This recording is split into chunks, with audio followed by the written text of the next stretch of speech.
Min holdning til fri abort i 70'erne var, at jeg gik ind for fri abort, og det er stadigvæk min holdning i dag.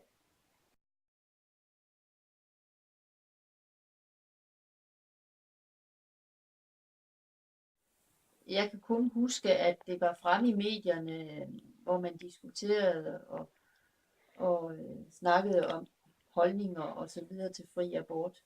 Men jeg var ikke selv aktiv med i det.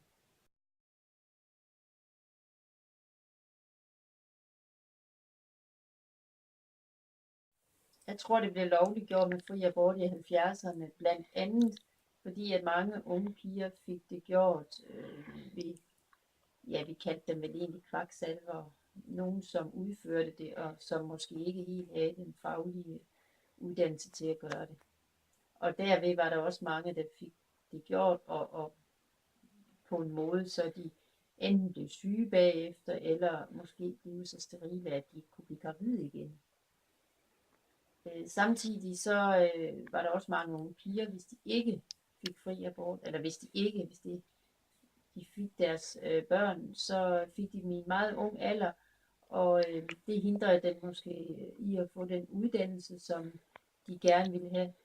Og der var heller ikke helt det samme sociale netværk under dem, som der er i dag, under de unge mennesker. Så jeg tror simpelthen, at det var nogle af begrundelserne for det.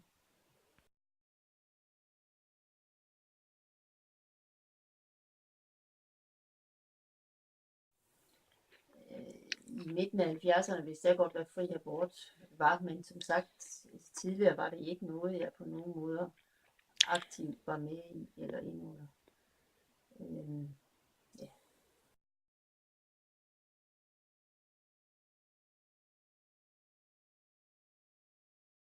Og jeg medvirkede heller ikke i nogen form for demonstrationer mod fri abort. Jeg var så heller ikke mere end en teenager i de år der, så det var ikke aktuelt for mig.